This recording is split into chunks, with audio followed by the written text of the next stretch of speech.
Құрманың хикаясы. Бірде Мұхаммед пайғамбар серіктерімен келе жатқанда жолда азықтары таусылып қарындар ашады. Жебірейіл періште оларға пейіштен інжу, меруерт, дүрлермен өрнектелген алтын табаққа салынған құрма жемісін әкеледі. Пайғамбар бісміллә деп табаққа қол салып құрмадан дәм татады. Серіктері де жапырлай қозғалып құрма жеуге кіріседі. Табақтағы құрма азайғанда ортадағы бір құрма ерекше көрінеді. Бір кереметі, ол құрма қолға түспей дөңгелей береді.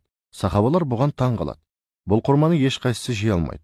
Сол кезде пайғамбарымыз құрманы қолына алып қарайды да, бұл не ғажап деп ойланып қалады. Сол кезде Жебірейіл періште де жетіпті. Уа Алланың елшісі, бұл құрмада үлкен бір құпия бар. Ол сізге де серіктеріңізге де бұйырмайды. Сізге Тәңірім сәлем жолдады. 400 жыл заман өткен соң сіздің бір үмбетіңіз дүниеге келеді. Оның есімі Ахмет болады. Ол үмбетіңіз сіздің рухани жолыңызды жалғастырады.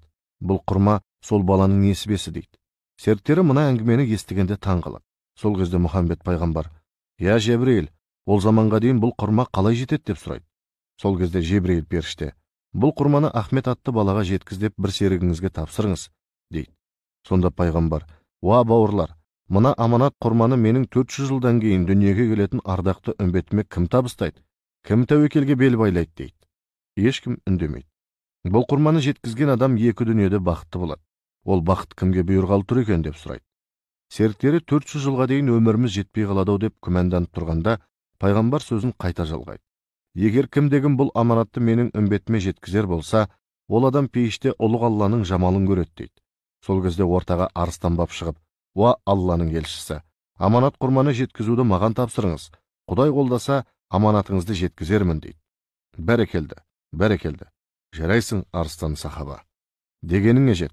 Алла жар болсын деп шуласады. Барлық сахаба қуанысып қалады. Мұхаммед пайғамбар: «Уа менің құрметті серігім, тәуекелге бел байлағаныңа ризамын. Алла жолыңды оңғарсын, мақсатыңа жет» деп батасын береді. Сол кезде арыстанбап: «Уа Алланың елшісі, менің сізге айтар датым бар» дейді. «Датың болса айт. Бұл құрманы жеткізу үшін маған ұзақ ғұмыр керек. Тәңірден менің өмір жасымды ұзартуын сұрап дұға етіңіз» дейді. Сол кезде пайғамбар: «Я Алла, арыстанның ғұмыр жасын ұзақ қыл, оны рақымың мен игілігіңе бөлей көр» деп дұға жасайды. Сол кезде Жебірейіл періште: «Уа Алланың елшісі, сүйінші, Алла сенің бұл тілегіңді қабыл етті.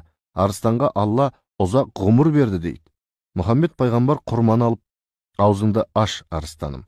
Мына құрманы тіліңнің астында сақтағайсың. Таң сәріден тұрып менің Ахмет атты үмбетімді іздеп сапар шегесің. Арып ашып жердің жүзін шарлайсың. Бармаған жерің баспаған тауың қалмайды. Ақыры бір мекенге келіп жетерсің. Түркілер мекендеген Сайрам шаһарына кез боларсың. Осы шаһарда үлкен бір медресе болар. Аманаттың иесі осы медресенің шәкірті. Оның медресеге кірген ізі болса да, шыққан ізі болмайды. Аманатты өзі келіп сенен сұрап алады. Оған Құдай сондай артықша қасиет береді» дейді. Сол кезде арыстанбап: «Я Расул, бұл аманатты аман есен барып тапсырып, міндетімді абыроймен орындармын» дейді. Арыстанбап ұзақ жыл сапар шегіп, Сайрам шаһарына ақыры жетіп жығылады.